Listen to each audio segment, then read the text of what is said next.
Good morning dear students. आज हम कक्षा 10 विषय हिंदी स्पष्ट भाग 2 का गद्य खंड का पाठ संख्या 4। पाठ का शीर्षक है या पाठ का नाम है तीसरी कसम के शिल्पकार शैलेंद्र। यह पाठ हमारे कवि या साहित्यकार प्रहलाद अग्रवाल द्वारा लिखित है। इन्होंने फिल्मकार शैलेंद्र के जीवन और कर्तृत्व पर प्रकाश डालने का प्रयास किया है।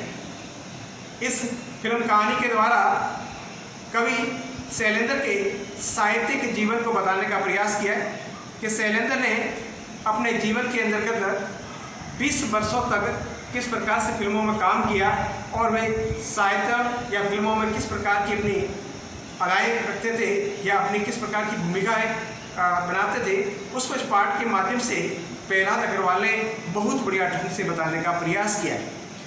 तो आइए अब हम जानते हैं इस पाठ के विषय वस्तु के बारे में, जो निम्न बातों पर आधारित होगा, जो आगे हम क्रमबद्ध तरीके से पढ़ने का प्रयास करेंगे। इस पाठ के अंतर्गत सामान्यतः हम जिन बातों को जानने का प्रयास करेंगे उसमें सबसे पहला है कि कवि शैलेंद्र जो तीसरी कसम फिल्म थी, उस फिल्म के फिल्मकार हैं जिससे कह सकते हैं, उनके जीवन और कर्तृत्व पर प्रकाश डालेंगे कि उनका जीवन कैसा था, उन्होंने फिल्मों में किस प्रकार से भूमिकाएं निभाई और किस प्रकार की फिल्में बनाने का प्रयास किया। उसके साथ साथ अब देखिए जो इनकी फिल्म बनी तो 1966 में तीसरी कसम फिल्म जो प्रदर्शित हुई और उसे कहाँ तक सफलता मिली वो भी हम जानने का प्रयास करेंगे। तीसरी कसम की फिल्म नहीं, एक सैटेलाइट पर लिखी हुई पूरी की पूरी फिल्म थी, यानी रील पर लिखी हुई थी, जो भी हम आगे पूरा पढ़ने का प्रयास करें। इस प्रकार शैलेंद्र के जीवन की पहली व अंतिम उन्होंने एक साहित्यिक पर आधारित फिल्म थी, जो पहली और अंतिम मान सकते क्योंकि उन्होंने एक ही साहित्य पर आधारित फिल्म बनाई। शैलेंद्र बहुत बड़े भावुक और आदर्शवादी कवि थे, ये भी हमको जानने का मिलेगा।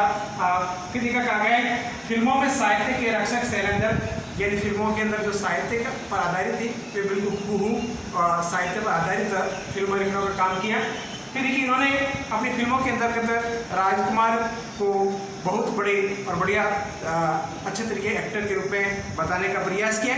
आइए ये सारी बातों पर आधारित हम पाठ को जानने का प्रयास करेंगे, लेकिन उससे पहले जो इस पाठ के जो लेखक हैं हमारे प्रहलाद जी अग्रवाल, उनका थोड़ा सा जीवन परिचय जानने का प्रयास करें, फिर पाठ में प्रवेश, फिर इसके द्वारा लिखित इस कहानी को जानने का प्रयास करें। प्रहलाद अग्रवाल जिनका जन्म 1947 में जबलपुर जो वर्तमान में मध्य प्रदेश राज्य के अंदर स्थित है वहाँ हुआ। उन्होंने हिंदी में एमए तक शिक्षा हासिल की और इन्हें किशोर में यानी बाल्यकाल से जो बड़ी उम्र वो कहलाती है में हिंदी फिल्मों के इतिहास और फिल्मकारों के जीवन और उसके अभिनय के बारे में विस्तार से जानने और उन पर चर्चा करने का बहुत बड़ा उनको शौक था। इन दिनों सतनाम के शासकीय और सबशासी स्नातकोत्तर महाविद्यालय में प्राध्यापन कर रहे प्रहलाद अग्रवाल फिल्म क्षेत्र से जुड़े लोगों और फिल्मों पर बहुत कुछ लिख चुके थे या लिख चुके हैं और आगे भी इसी क्षेत्र को अपने लेखन का विषय बनाए रखने के लिए भी कृत संकल्प है, या उनका दृढ़ संकल्प है कि मैं और भी आगे फिल्में लिखते रहेंगे। इनकी प्रमुख कृतियाँ यानी पुस्तकें कह सकते हैं 7वां दशक, तानाशाह, मैं खुशबू, सुपरस्टार, फिर देखिए राज कपूर, आधी हकीकत, आधा फसाना, कवि शैलेंद्र, जिंदगी की जीत में यकीन, प्यासा, चीर, अतृप्त गुरुदत्त, उताल उमंग में, सुभाष घई की फिल्मी कला, ओरे माजी, बिमल राय का सिनेमा और माँ बाजार के महानायक और 21वीं सदी का सिनेमा, ये सारी की सारी कवि प्रहलाद या गद्यकार प्रहलाद अग्रवाल द्वारा लिखित पुस्तकें जो उन्होंने जीवन के अंतर्गत लिखने का प्रयास किया। आइए अब इस इनके जीवन परिचय से आगे बढ़ते हुए इनके द्वारा लिखित जो हमारा पाठ है तीसरी कसम के शिल्पकार शैलेंद्र, इसका हम पाठ का प्रवेश जानने का प्रयास करें। इन्होंने किस उद्देश्य से इस पाठ को लिखने का प्रयास किया आइए हम जानने का प्रयास करते हैं। वे कहते हैं कि साल के किसी महीने का शायद ही कोई शुक्रवार ऐसा जाता हो जब कोई न कोई हिंदी फिल्म सिने पर्दे पर न पहुंचती हो। इनमें से कुछ सफल रहती हैं तो कुछ असफल, कुछ दर्शकों को कुछ अरसे तक याद रह जाती हैं, कुछ को वह सिनेमाघर से बाहर निकलते ही भूल जाते हैं। लेकिन जब कोई फिल्मकार किसी साहित्यिक कृति को पूरी लगन और ईमानदारी से पर्दे पर उतारता है तो उसकी फिल्म न केवल यादगार बन जाती है बल्कि लोगों का मनोरंजन करने के साथ साथ ही उन्हें कोई बेहतर या अच्छा संदेश देने के लिए कामयाब हो जाती है। जैसा कि हम सभी जानते हैं कि जितने भी फिल्में होती हैं वो सारी की सारी किसी भी कहानी पर आधारित होती हैं और वह कहानी का उद्देश्य किसी पर संदेश पर आधारित है, चाहे अच्छा हो या बुरा, यानी वो कोई न कोई एक अच्छे संदेश के रूप में देना चाहती हैं और किसी संदेश को लेकर ही फिल्म बनाई जाती है जिससे लोगों का आकर्षण व देखने वाले दर्शकों का बड़ा ही मनोरंजन हो सकता है। कहते हैं कि एक गीतकार के रूप में कई दशकों तक फिल्म क्षेत्र से जुड़े रहे कवि और गीतकार यानी संगीत के लिखने वाले ने जब फणीश्वर नाथ रेणु की अमर कृति तीसरी कसम उर्फ मारे गए गुलफाम को सिने पर्दे पर उतारा या उनके द्वारा जो गीत लिखा गया था उसको जब उस पर फिल्म बनाई गई तो देखिए क्या प्रतिक्रिया हुई। तो वह मील का पत्थर सिद्ध हो गई, यानी उनका गाना और वो फिल्म में बहुत अच्छी तरह से लोगों को भा गया। आज भी उनकी गणना हिंदी के कुछ अमर फिल्मों में की जाती है। इस फिल्म में न केवल उन अपने संगीत गीत कहानी की बदौलत शोहरत पाई यानी प्रसिद्धि पाई, बल्कि इसमें उन्हें जमाने के सबसे बड़े शोमैन राज कपूर ने अपने फिल्मी जीवन की सबसे बेहतरीन एक्टिंग करके सबको चमत्कारित कर दिया। फिल्म की हीरोइन वहीदा रहमान भी वैसा ही अभिनय कर दिखाया जैसी उनसे उम्मीद थी। तो देखिए लेखक ने यहाँ पर अनेक फिल्मकारों या गीतकारों के बारे में बहुत बढ़िया बताने का प्रयास किया है कि गीतकार कितनी बढ़िया तरीके से अपने गीत का लेखन करते थे जिससे लोगों को भा जाता था या लोगों को बहुत बड़ा आनंद दे जाता था। उसके साथ साथ जो फिल्म के जो अभिनय करने वाले जिन्हें हीरो और हीरोइन कहते हैं उनकी भी जो कलाकारी है उनको देखकर लोग बड़े मंत्रमुग्ध हो जाते हैं। तो इस प्रकार की बातें भी या लेखक ने यहाँ पर बताने का प्रयास किया है। लेखक कहते हैं कि इस मायने में एक यादगार फिल्म होने के बावजूद तीसरी कसम को आज इसलिए भी याद किया जाता है क्योंकि इस फिल्म के निर्माण में यह भी उजागर कर दिया, कौन सी बात बता दी, कि हिंदी फिल्म जगत में एक सार्थक यानी सही अर्थ देने वाली और उद्देश्यपरक फिल्म बनाना कितना कठिन है और जोखिम का काम है। जैसा कि हम जानते हैं कि लोगों को आजकल मनोरंजन के लिए कुछ अलग तरह की अभिनय या पिक्चर देखने का, फिल्म देखने का बड़ा ही उन्हें शौक होता है और आनंद है। लेकिन जब साहित्य के रूप से जब फिल्में आ जाती हैं तो लोग उन पर इतना आनंद नहीं लुटा पाते, इसलिए उन पर देखने के प्रति उनकी रुचि नहीं रहती। लेखक ने हमें उन्हीं बातों को बताने का प्रयास किया है। लेखक कहते हैं कि एक फिल्मकार जो शैलेंद्र है उन्होंने भी एक तीसरी कसम पर आधारित जो फणीश्वर नाथ रेणु के द्वारा लिखित एक गीत था उस पर उन्होंने जो बनाई तो किस प्रकार से उस पर प्रतिक्रिया हुई। उन्होंने अपने उद्देश्य की पूर्ति के लिए यानी उद्देश्य पर होने के कारण वो लोगों में किस प्रकार से बताने का प्रयास किया। कहते हैं उन्होंने इस फिल्म बनाने के लिए उन्होंने किसी प्रकार का सौदा नहीं किया। तो आइए कुछ बिंदुओं पर आधारित महत्वपूर्ण इस पाठ की जो जानकारी है उसको हम जानने का प्रयास करते हैं कि किस प्रकार से कवि शैलेंद्र ने अपने जीवन के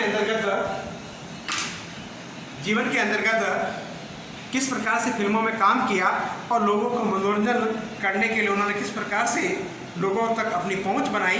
तो आइए उन बातों को भी जानने का प्रयास किया। जैसा कि मैंने आपको प्रारंभ के अंतर्गत पाठ के सार के रूप में बताने का प्रयास किया कि तीसरी कसम का जो शिल्पकार का पाठ है जो प्रहलाद अग्रवाल द्वारा लिखित है, इन्होंने इस साहित्यिक पाठ के आधार पर जो फिल्म बनाई उसमें मुख्य बिंदु के रूप में इन बातों का उन्होंने आरोप किया है कि भाई शैलेंद्र का जीवन किस प्रकार कैसा था, शैलेंद्र ने इस फिल्म बनाने के लिए किस प्रकार अपना जीवन में योगदान दिया, उसके अलावा उन्होंने किस समय इस फिल्म को आजमाया गया, लोगों के सामने प्रदर्शित किया गया, ये सारी बातें इसमें बताया गया। उसके बाद साथ साथ उन्होंने बहुत ही महत्वपूर्ण बात कही कि फिल्म जो पहली फिल्म थी जो सेल्यूलॉइड यानी रील पर लिखी हुई फिल्म थी, जो लोगों के सामने रील पर डाल जाती है। जैसे कि आप जानते हैं वर्तमान में हमारे पास अनेक ऐसे इलेक्ट्रॉनिक उपकरण आ गए जो हम आमतौर पर देख पाते हैं, लेकिन प्राचीन समय में या पुराने समय में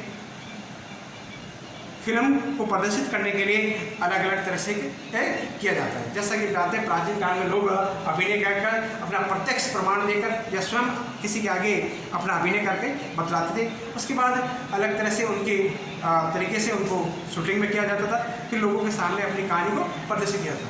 लेकिन जैसे धीरे धीरे हमारे इलेक्ट्रॉनिक उपकरणों के अंदर विकास हो या नई नई खोजें हुई या नए नए संसाधन हमारे पास मिले, उन संसाधनों के अंतर्गत जो प्रारंभ के रूप में जब रील पर लिखना प्रारंभ कर लिया तो कहते हैं कि ये रील पर बनाने वाली हमारी पहली फिल्म थी साहित्य पर आधारित। अब आइए हम जानते हैं कुछ बातें जो इससे रिलेटेड है, जो बहुत ही महत्वपूर्ण है।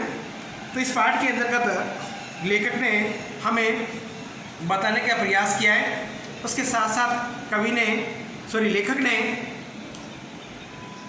कवि शैलेंद्र के जीवन को बताने का भी प्रयास किया है। कहते हैं कि इस पाठ के माध्यम से लेखक ने राज कपूर की जो फिल्में उनको बहुत ही अच्छे तरीके से पाठ में बताने का प्रयास किया है कि राज कपूर ने किस प्रकार से अपनी फिल्मों की भूमिका निभाई। कहते हैं कि राज कपूर संगम की अद्भुत सफलता से उत्साहित थे। उन्होंने एक साथ 4 फिल्मों के निर्माण की घोषणा की। ये फिल्में थी मेरा नाम जोकर, अजंता, मैं और मेरा दोस्त और सत्यम शिवम सुंदर। राज कपूर ने सोचा था कि मेरा नाम जोकर के एक भाग को बताने में 7 साल लग जाएंगे। उन्हीं दिनों में 1966 में एक तीसरी कसम नामक फिल्म प्रदर्शित हुई। यह फिल्म कवि शैलेंद्र द्वारा निर्मित थी। इसमें राज कपूर ने अपने जीवन का सर्वश्रेष्ठ अभिनय किया था। तो देखिए इस तीसरी कसम के जो अभिनयकर्ता या जिन्हें हीरो कहते हैं वो राज कपूर थे। अब देखिए, अब हम जानते हैं कि तीसरी कसम जो की फिल्म थी उसकी सफलता कैसे मिली, उसको जानने का प्रयास करते हैं। कहते हैं कि तीसरी कसम फिल्म नहीं, ये एक सेल्यूलॉइड पर लिखी हुई कविता थी। यह शैलेंद्र के जीवन की पहली तथा अंतिम फिल्म थी। इन्हें राष्ट्रपति स्वर्ण पदक मिला। बंगाल फिल्म जर्नलिस्ट एसोसिएशन द्वारा सर्वश्रेष्ठ फिल्म का भी पुरस्कार मिला। मास्को फिल्म फेस्टिवल में भी पुरस्कृत किया गया। इसमें गहरी संवेदनशीलता और कला थी। शैलेंद्र ने अपने कवि हृदय से राज कपूर की भावनाओं को शब्द दिए थे। राज कपूर ने भी इन फिल्म में अनन्य सहयोगी के रूप में भी अभिनय किया था। शैलेंद्र ने बताया कि जब वे राज कपूर के पास इसकी कहानी लेकर पहुँचे तो राज कपूर ने बड़े उत्साह से उसमें काम करना स्वीकार कर लिया, परंतु तुरंत गंभीरता से बोले कि मेरा पारिश्रमिक यानी मेरा मेहनताना एडवांस देना होगा। अपने दोस्त से यह बात सुनकर शैलेंद्र असंभित रह गए।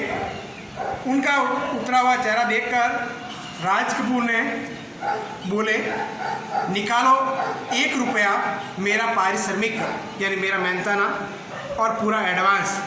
इस प्रकार उन्होंने एक प्रकार से बिना पारिश्रमिक के लिए इस फिल्म के लिए अभिनय किया। फिर देखते हैं, कवि कहते हैं कि कवि शैलेंद्र बड़े ही भावुक और आदर्शवादी कवि थे, क्योंकि वे कहते हैं कि शैलेंद्र फिल्म निर्माता होने के योग्य नहीं थे।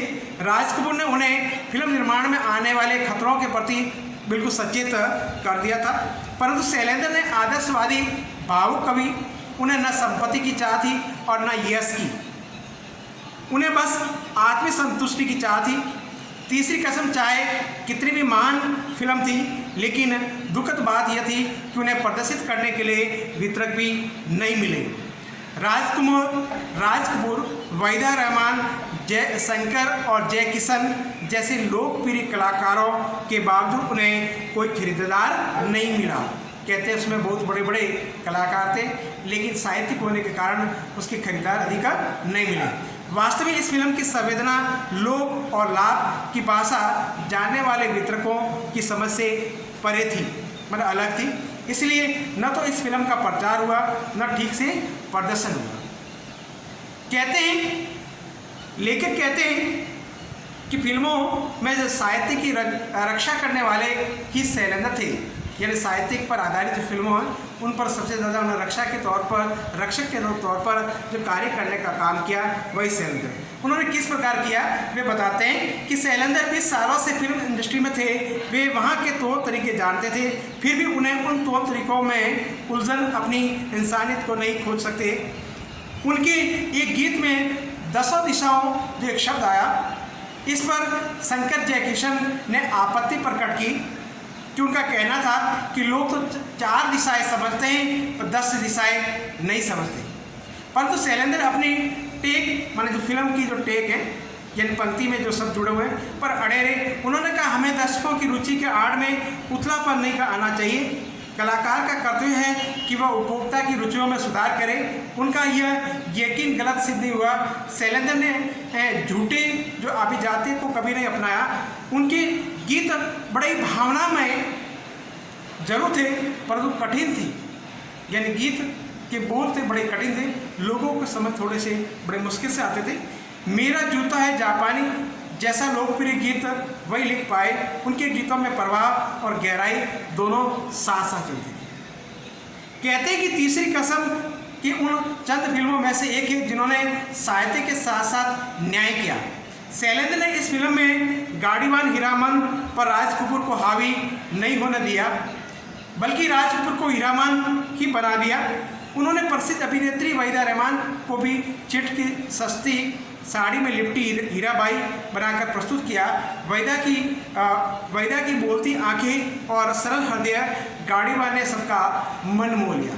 जिस प्रकार से उन्होंने फिल्मों के अंदर के गीतों के माध्यम से इन सारे कलाकारों को बताने का प्रयास किया, उनमें बहुत ही बढ़िया तरीके से लोगों के सामने प्रदर्शित करने का प्रयास किया।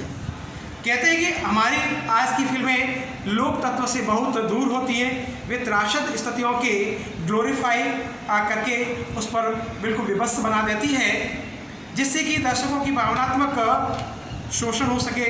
परंतु तीसरी कसम में प्रस्तुत दुख सहज और बड़ाई स्वाभाविक था। शैलेंद्र कवि बड़े हृदय के बड़े कोमल थे और हृदय के बड़े भावुक रहते थे, इसलिए उन्होंने कहते हैं गीतकार के रूप में नहीं और कवि के रूप में जिए। उनका मानना था कि हमें बिल्कुल गीतकार के रूप में नहीं कवि के रूप में जीना है। वे सिनेमाई चकाचौंध में रहकर भी यश और धन लिप्सा थे, या उनके पैसे का कोई लोभ लालच नहीं था। करुणा और संघर्ष की भावना उनके गीतों के साथ साथ उनके जीवन में थी। शैलेंद्र का गीत अद्वितीय बन गया, सजनबा बेरी हो गए हमार, यानी इनका ये जो गीत था सजनबा बेरी हो गए हमार, यह गीत बहुत बढ़िया अधिक लोकप्रिय हुआ। उसके साथ साथ देखिए जिस प्रकार से उन्होंने अपने फिल्मों के अंतर्गत राज कपूर को हीरामन के रूप में प्रस्तुत करने का प्रयास किया, न कि हीरामन पर राजकुमार पर कोई प्रभाव होने दिया। तो देखिए इन्होंने बहुत ही बढ़िया तरीके से उन्होंने बताने का प्रयास किया। वे कहते हैं कि अभिनय के क्षेत्र में राज कपूर की सबसे बड़ी उपलब्धि तीसरी कसम में हीरामन की भूमिका, उनकी भूमिका जागते रहो से भी अधिक उत्कृष्ट है। उसमें जैसे राज कपूर हीरामन के साथ एकाएक हो गए और वहाँ पर एक खालिश रहती बुझ गाड़ीवान हैं जो सिर्फ दिल की जुबान समझता है, जो केवल मोहब्बत को जानता है, वह हीराबाई को फैनु गिलासी बोली कहकर रिझाता हुआ उनकी और वॉली सूरत पर निर्भर हो जाता है। इस फिल्म की पटकथा कहानी लेखक फणीश्वर नाथ ने स्वयं तैयार की। तो देखिए इस कहानी के अंतर्गत लेखक ने बहुत ही बढ़िया तरीके से बताने का प्रयास किया।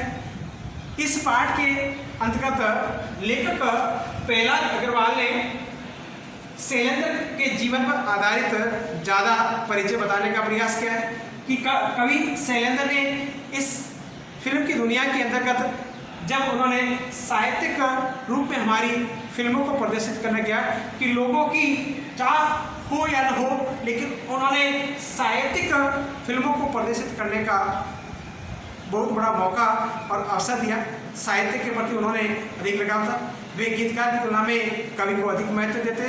तो इस प्रकार से प्रहलाद अग्रवाल ने इस पाठ के माध्यम से हमें विभिन्न प्रकार की जानकारी के माध्यम से बताने का यही प्रयास किया है कि शैलेंद्र ने किस प्रकार से इस फिल्म बनाने के लिए संघर्ष किया, जो सारा का सारा इस पाठ में बताने का प्रयास किया है। आप भी इस पाठ को पढ़ने का प्रयास करें। तो पुनः इस पाठ के अंदर जो महत्वपूर्ण बातें थी, जो मैंने आपको जो मोटी मोटी बातें थी जो समझाने का प्रयास किया, इसके अलावा और कोई ऐसी कोई बात हो जो समझ में नहीं आए तो आप मुझे व्हाट्सएप ग्रुप के माध्यम से पूछ सकते हैं, क्योंकि ये सारी की सारी जो पाठ का जो मुख्य बातें थी जो मैंने आपके सामने बताने का प्रयास, इसमें अनेक प्रकार के उदाहरण भी, एग्जाम्पल भी हैं जो पाठ्य पुस्तक में दिए गए, जो जानने का प्रयास करें। और ये सारी की सारी जो इसकी कहानी व जो कह सकते हैं लेखक, जैसा कि मैंने आपको पहले भी आलेख किया था, ये जो फणीश्वरनाथ रेणु है उनके द्वारा लिखित है, उस पर आधारित कवि शैलेंद्र ने पूरी की पूरी बनाने का प्रयास किया है। अब इससे रिलेटेड और कोई प्रश्न हो तो आप ग्रुप में भेज सकते हैं, जिससे आपके और भी प्रश्नों का उत्तर दे सकते हैं। धन्यवाद।